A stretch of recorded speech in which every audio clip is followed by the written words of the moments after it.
목이 계속 쉬거나 그런 분들도 암에 걸리는 증상 중에 하나라고 볼 수 있는데요.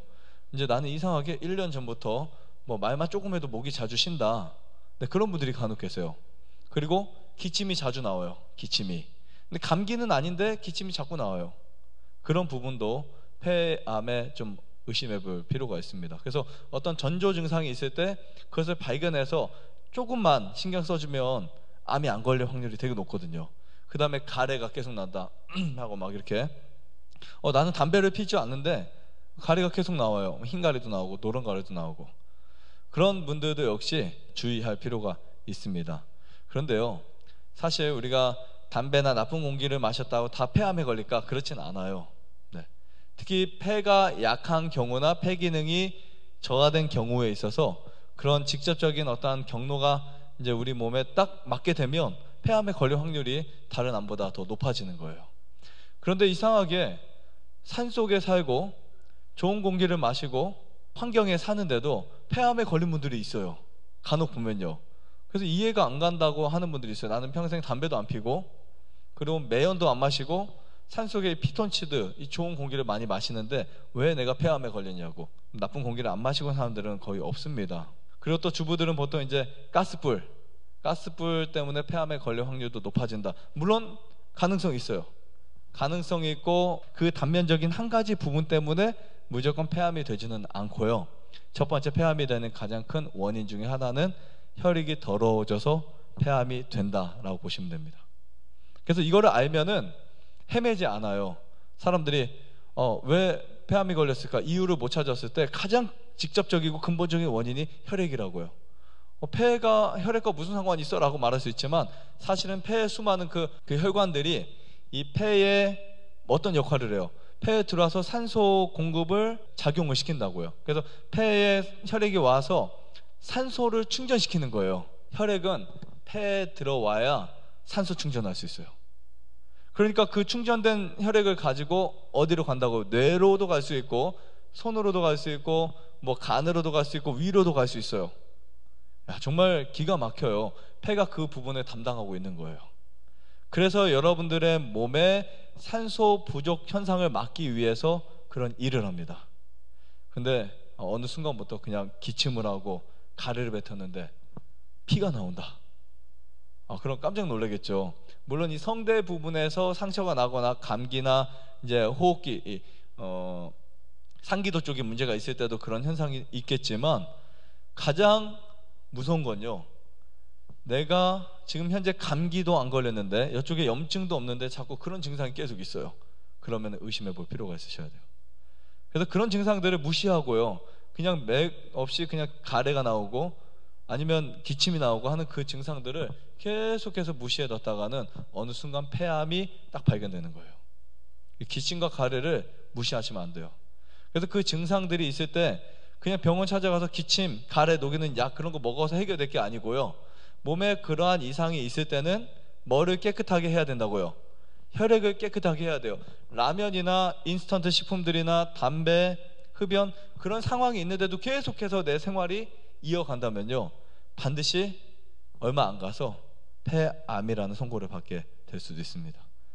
여러분, 어떤 암이든지 암의 전조 증상이 있어요. 어떤 병이든지 병의 전조 증상이 있다고요. 당뇨도 있어요. 혈압도 있어요. 다 있습니다. 단지 내가 못 찾은 것 뿐이죠. 그래서 여러분, 폐암이 만약에 여러분들의 만약에 기침이나 감기, 그 다음에 어떠한 환경이 좋지 않다면 그런 부분들로부터 여러분들 스스로 지킬 수 있는 지혜를 배우셔야 돼요. 그리고 보통 이제 폐가 나빠지기 전에 우리 몸은 여러 변화를 느낍니다.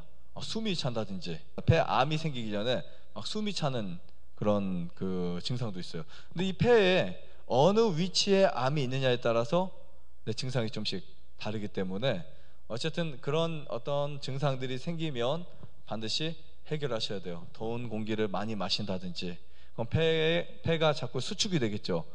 팽창 수축이 이제 보통 찬 공기를 마시면 폐가 팽창이 되고, 그 다음에 나쁜 공기나 아니면 그 뜨거운 공기를 마시게 되면 폐가 수축이 돼요. 그런 것들을 우리가 충분히 이해해서 그냥 나는 몸이 개운하기 위해 사우나 계속 가야 된다 이렇게 하지 마시고 폐에 신경을 좀 써주셔야 된다고요. 그 다음에 폐를 건강하게 하려면 반드시 운동을 하셔야 돼요. 크게 해주셔야 돼요. 그러니까 폐에 암이 되는 원인이 반드시 있고 그 증상이 있는데 그 증상을 무시하면 안 돼요. 그 증상들이 있을 때 있다고 해서 내가 암 환자는 아닌 거예요. 증상이 있을 때 병원 가서 검진을 받아보는 거 뭐 추천드립니다.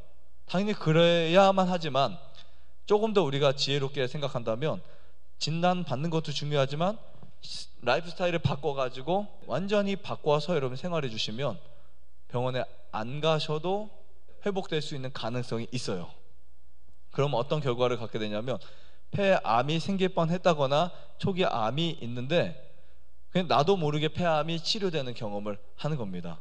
암 환자로서의 치료가 아니고 어떤 증상을 나는 회복시키기 위해서 좋은 공기 마시고 운동하고 했는데 폐암이 나도 모르게 없어진 경우들이 있다고요.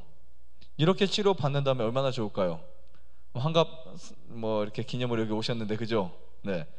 이런 분들은 잘못하면 죄송한 이야기지만 몇 달 후에 암이었을 수도 있고 기분 나빠하지 마세요. 아니면 1년 후에 암 환자로 오실 수도 있었는데 지금은 암 환자가 아닌 상태로 오셨죠. 이것도 축복인 거라고요. 그러니까 그냥 지금 현재 여러분들 상황들을 감사하게 생각하세요. 암이었든 암이 아니든 폐에 어떠한 암이 생기는 전조 증상이 있다라고 하면 저는 여러분들에게 가장 추천드리고 싶은 것이 수분 섭취예요. 물을 충분히 섭취하면 피가 맑아져요. 그럼 폐에서 혈액을 폐로 온 더러운 혈액들이 아무래도 정화가 되겠죠. 그 다음에 여러분 피를 깨끗하게 할 수 있는 모든 것을 동원해서 혈액을 깨끗하게 만들어주면 폐암이 걸렸어도 해결될 수 있고요.